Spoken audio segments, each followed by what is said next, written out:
Hello காவரியன்ஸ், அனைவருக்கும் வணக்கம். Russia Ukraine போர் இந்த நியூ இயர் கடந்துமே இன்னும் முடியாமல் போயிட்டே தான் இருக்குது. இன்னும் தீவிரமாக்கப்படும் அப்படிங்கிறது தான் நமக்கு தெரிய வந்துக்கிட்டே இருக்குது. ஒரு கட்டத்தில் ரஷ்யாவோடைய அந்த காயின் வேறு எந்த நாட்டோடையுமே வர்த்தகம் பண்ண முடியாத ஒரு நிலையில் இருக்குது. யூஎஸ் டாலர்லேயும் ரஷ்யாவில் வர்த்தகம் பண்ண முடியல, யூரோவாலையும் வர்த்தகம் பண்ண முடியல. இவங்க எல்லாரையுமே ஓரம் கட்டுற வகையில் ரஷ்யா புதுசாக ஒரு மிகப்பெரிய முடிவு எடுத்திருக்காங்க. அது என்ன முடிவு? இந்த முடிவால் ரஷ்யாவுக்கு மட்டும்தான் பலனா இல்லை வேறு யாருக்கு பலன் அப்படிங்கிறத இன்னைக்கு வீடியோவில் பார்க்கலாம். Welcome to now you know with me, voice of Vijay Krishna.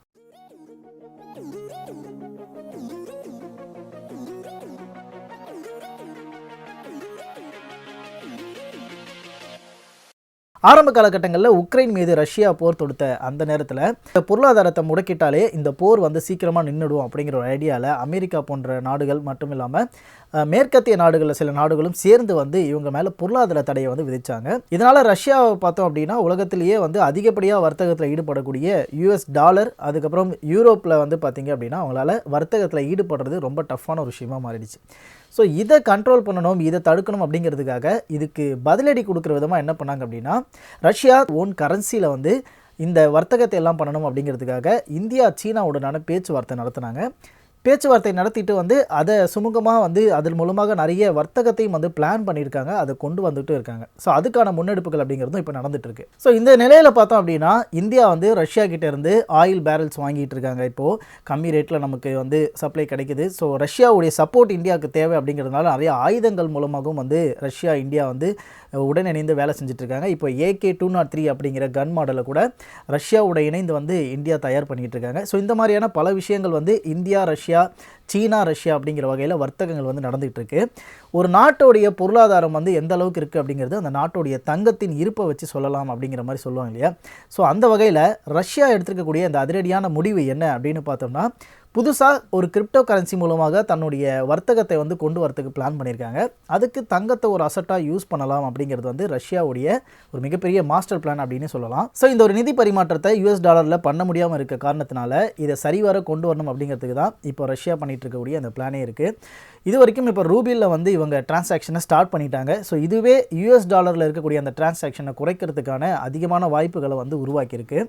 So இந்த ஒரு கிராஸ் பார்டர் செட்டில்மெண்ட் அப்படின்னு சொல்லக்கூடிய ஒவ்வொரு நாட்டுக்கும் இடையில் இருக்கக்கூடிய அந்த ஃபண்ட் செட்டில்மெண்ட்ஸ் இல்லைனா பரிமாற்றங்கள், வர்த்தகத்திற்காக செட்டில் பண்ணக்கூடிய அமௌண்ட்ஸு, இது எல்லாத்தையுமே இன்னும் டிஜிட்டலைஸாக இன்னும் செக்யூர்டாக எந்த பாதிப்பும் இல்லாமல் இப்போ நீங்கள் பொருளாதார தடை விதித்தாலும் என்னால் பண்ண முடியும் அப்படிங்கிறத ரஷ்யா காமிக்கிறதுக்காக புதுசாக ஒரு முன்னெடுப்பை கொண்டு வராங்க. அதுதான் என்ன அப்படின்னு பார்த்தோம்னா ஸ்டேபிள் காயின் அப்படின்னு சொல்லக்கூடிய ஒரு விஷயம். ஃபஸ்ட்டு இந்த ஸ்டேபிள் காயின்னா என்ன அப்படின்னு சின்னதாக ஒரு விஷயத்த சொல்லிடுறேன். ஸ்டேபிள் காயின் அப்படிங்கிறது இது ஒரு கிரிப்டோ கரன்சி மூலமாக நம்மளால் இதில் டிரான்சாக்ஷன் பண்ண முடியும். இந்த ஸ்டேபிள் காயின் எப்படி இருக்கும் அப்படின்னா, நார்மலாக ஒரு கிரிப்டோ கரன்சின்னு நம்ம எடுத்துக்கிட்டோம்னா அதுக்கு வேல்யூ ஃப்ளக்சுவேஷன் ஆகிட்டே இருக்கும். அதாவது இப்போ நம்ம பிட்காயின் எடுத்துக்கலாம், இல்லை டாஜ் எடுத்துக்கலாம், இல்லை எந்த ஒரு காயினாக இருந்தாலும் சரி, அதோடைய வேல்யூ பார்த்தோம் அப்படின்னா அதோடைய இருப்பு எவ்வளோ இருக்குது, எவ்வளோ அந்த காயினை பயன்படுத்துகிறாங்க, அதை பயன்படுத்தி எவ்வளோ மின்ட் பண்ணுறாங்க. ஸோ அது ஒரு ட்ரேடிங் மாதிரி தான். இந்த மாதிரியான விஷயங்களை பேஸ் பண்ணி பார்த்தோம் அப்படின்னா அந்த காயினுக்கான வேல்யூ ஒரு நிமிஷத்துக்கு நிமிஷம் கூட மாறுறதுக்கான சேஞ்சஸ் ரொம்ப நிறையவே நம்மளால் பார்க்க முடியும். பட் இந்த ஸ்டேபிள் காயின் அப்படிங்கிறது என்ன அப்படின்னா, ஒரு அசட்டோடைய வேல்யூவை பொறுத்து தான் இந்த ஸ்டேபிள் காயினுக்கு வேல்யூ இருக்கும் கிரிப்டோ கரன்சியில். எக்ஸாம்பிளுக்கு இப்போ நம்ம தங்கத்தை எடுத்துக்கலாம். தங்கத்துக்கு ஒரு வேல்யூ இருக்குன்னா அந்த வேல்யூக்கு ஈக்குவலான ஒரு கிரிப்டோ கரன்சியாக தான் இந்த ஸ்டேபிள் காயின் அப்படிங்கிறது இருக்கும். இது எதன் மூலியமாக செயல்படுத்த முடியும் அப்படின்னு பார்த்தோம்னா, இப்போ எத்தீரியம் போன்ற ஒரு இதில் உங்களுக்கு அக்கௌண்ட் இருக்குது, அதாவது எத்தீரியம் டோக்கன் உங்ககிட்ட இருக்குது அப்படின்னா எத்தீரியம் டோக்கனை எந்தெந்த தளங்கள் மூலியமாக உங்களால் டிரான்சாக்ஷன் பண்ண முடியுமோ அதில் ஒரு ஸ்டேபிள் காயினை யூஸ் பண்ணி நீங்கள் டிரான்சாக்ஷனை பண்ண முடியும். ஸோ அந்த மாதிரி ரஷ்யா என்ன பிளான் பண்ணியிருக்காங்க அப்படின்னு பார்த்தோம்னா, அவங்களுடைய பார்டர் ஃபண்ட் செட்டில்மெண்ட்ஸ்க்காகவும் இந்த வர்த்தகத்துக்காகவும் அவங்களே புதுசாக ஒரு ஸ்டேபிள் காயினை உருவாக்குறதுக்கு பிளான் பண்ணிட்டு இருக்காங்க. ஸ்டேபிள் காயினை பொறுத்த வரைக்கும் இது குளோபல் லெவலில் ஒரு பண பரிமாற்றத்துக்கு பயன்படுத்தக்கூடிய ஒரு விஷயமாக தான் இருக்குது. அது மட்டும் இல்லாமல் உங்ககிட்ட ஸ்டேபிள் காயின் இருக்குது அப்படின்னா அதை பயன்படுத்தி நீங்கள் அதை கடன் கொடுத்து அது மூலிமா இன்ட்ரெஸ்ட் கூட பெற முடியும் அப்படின்னு சொல்லியிருக்காங்க. இந்த ஸ்டேபிள் காயினை பொறுத்த வரைக்கும் இதோடைய செக்யூரிட்டி அண்ட் சேஃப்டி கிரிப்டோகிராஃபி மூலியமாக தான் இதுவும் சேஃப் பண்ணப்படுது. ஸோ இப்போ வரைக்கும் மார்க்கெட்டில் பிரபலமாக இருக்கக்கூடிய சில ஸ்டேபிள் காயின்ஸ் அப்படின்னு பார்த்தோம்னா Tether, USD coin, Binance USD, Dai, Terra அப்படின்னு சொல்லக்கூடிய இந்த 5 காயின்ஸுமே நிறைய நபர்களால் பயன்படுத்தப்பட்டு வரக்கூடிய ஒரு ஸ்டேபிள் காயினாக இருக்குது. இப்போ ரஷ்யாவுடைய இந்த முன்னெடுப்பு எதற்காக அப்படின்னு பார்க்குறப்ப அவங்களுடைய கரன்சியோட நிலையற்ற தன்மையை மாற்றுறதுக்காக இந்த மாதிரியான ஒரு விஷயத்தை கொண்டு வராங்க.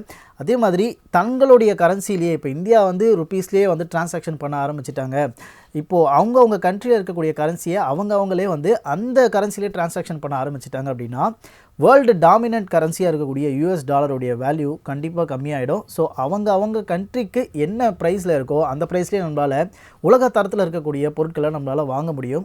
ஸோ அதனால தான் வந்து யூஎஸ் டாலருடைய கரன்சியை தாண்டி எங்களால் வந்து வர்த்தகம் செய்ய முடியும் அப்படிங்கிறத நிரூபிக்க தான் ரஷ்யா இப்போ மிகப்பெரிய முன்னெடுப்பு எடுத்திருக்காங்க. இதை ரஷ்யா மட்டும் தனியாக செய்யலை, ரஷ்யாவுடன் வந்து ஈரான் ஜாயின் பண்ணுறாங்க. ஈரான் வந்து என்ன பண்ணுறாங்க அப்படின்னா இதுக்கான ஒரு பிளாட்ஃபார்மை ரெடி பண்ணுறாங்க இந்த ஸ்டேபிள் காயின் மூலியமாக வர்த்தகம் செய்யறதுக்கு. ஸோ ரஷ்யா வந்து இந்த ஸ்டேபிள் காயினை எப்படி உருவாக்குவது, எந்த அசட்டை பயன்படுத்துவது, இவங்க பெருமளவில் தங்கத்தை தான் பயன்படுத்துறதுக்கு வந்து பிளான் பண்ணியிருக்காங்க. ஸோ தங்கம் வந்து அப்போது ரஷ்யாவுக்கிட்ட அதிகமாக இருப்பதற்கான வாய்ப்புகள் இருக்குது அப்படின்னு நான் நினைக்கிறேன். ஏன்னா அந்த இருப்பை பொறுத்து இவங்க ஸ்டேபிள் காயின் ரெடி பண்ணாங்க அப்படின்னா வேல்யூ அப்படிங்கிறது கண்டிப்பாக அதிகமாகவே தான் இருக்கும்னு நினைக்கிறேன். ஒரு நாட்டோடைய மிகப்பெரிய பொருளாதாரத்தில் ஒரு முக்கியமான விஷயமா இருக்கிறது தங்கம். ஸோ இது வரைக்கும் அமெரிக்கா தங்கிட்ட எவ்வளோ தங்கம் இருக்குது அப்படிங்கிறத முழுமையான அளவில் வந்து வெளியிடவே இல்லை. ஸோ அது அமெரிக்கா சீக்கிரட்டாகவே வச்சுருக்காங்க. ஒரு வேளை கம்மியாக இருக்கா இல்லை ஒரு வேளை அதிகமாக இருக்கிறது ப்ராப்ளம் ஆகுமா அப்படிங்கிறதுனால மறைச்சி வச்சுருக்காங்களான்னு தெரியல.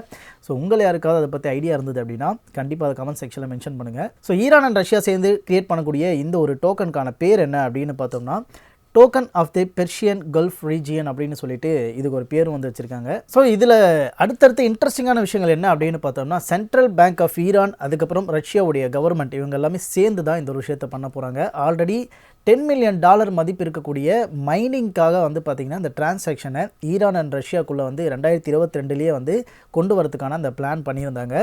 இதில் இன்னொரு இன்ட்ரெஸ்டிங்கான விஷயம் என்ன அப்படின்னு பார்த்தோம்னா ரஷ்யாவிலும் சரி ஈரான்லையும் சரி கிரிப்டோ கரன்சிஸை பொதுமக்கள் வந்து டிரான்சாக்ஷன் பண்ணுறதுக்கு தடை விதிச்சிருந்தாங்க.